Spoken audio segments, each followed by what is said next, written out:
एक गुरु और शिष्य जंगल से होते हुए अपने गांव जा रहे होते हैं। अंधेरा काफी हो चुका था।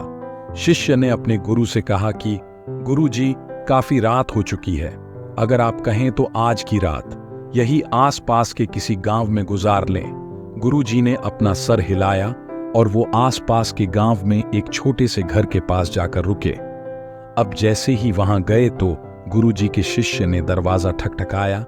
उस घर से एक गरीब आदमी बाहर आया तो गुरु जी ने बोला, हम अपने गांव जा रहे थे, लेकिन काफी रात होने की वजह से हमने इसी गांव में रुकने का सोचा।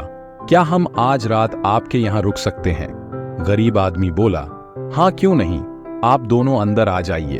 अब जैसे ही गुरुजी अंदर गए, उन्होंने देखा कि उस आदमी के घर में बहुत ज्यादा गरीबी थी। गुरुजी ने उससे पूछा कि आप काम क्या करते हो? वह गरीब आदमी बोला कि मेरे पास बहुत सारी जमीन है। तो गुरुजी ने बोला, अगर तुम्हारे पास बहुत सारी जमीन है तो इस तरह से क्यों रह रहे हो?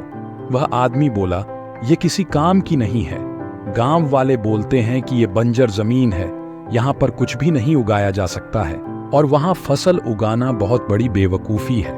गुरुजी ने बोला कि तुम्हारा गुजारा कैसे होता है? उसने बोला कि मेरे पास एक भैंस है जिससे मेरा पूरा घर चलता है।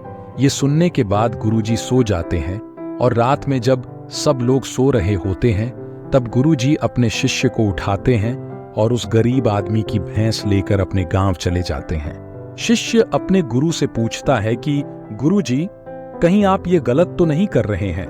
उस गरीब आदमी की रोजी रोटी इसी भैंस की वजह से चलती है।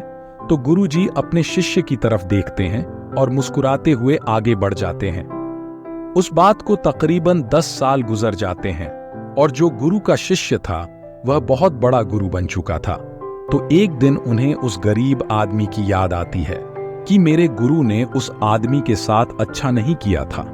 मुझे एक बार चलकर देखना चाहिए कि वह आदमी अब किस परिस्थिति में है। वह शिष्य उस गांव की तरफ जाता है और वहां जैसे ही पहुंचता है तो वह देखता है कि जहां पर उस गरीब आदमी का झोपड़ा था वहां पर एक बड़ा ही आलीशान महल बन चुका था और उस झोपड़ी के बाहर जो बंजर जमीन थी उस पर फल और फूलों के बगीचे थे।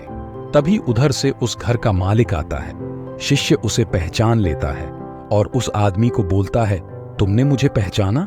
मैं अपने गुरुजी के साथ आया था, हम एक रात के लिए आपके यहाँ रुके भी थे। वह आदमी उसे पहचान लेता है और बोलता है कि उस रात में आप कहाँ चले गए थे? और उस रात के बाद ही मेरी भैंस भी कहीं चली गई थी। मेरे पास कोई रास्ता नहीं था तो मैंने अपने जमीन पर मेहनत की और फसल निकल आई और आज मैं इस गांव का सबसे बड़ा और सबसे अमीर आदमी बन चुका हूं।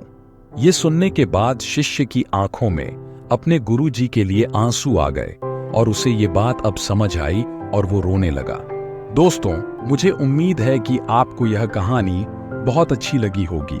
अगर कहानी अच्छी लगे तो नीचे कमेंट में जरूर बताएं और इसे दूसरों के साथ भी शेयर करें।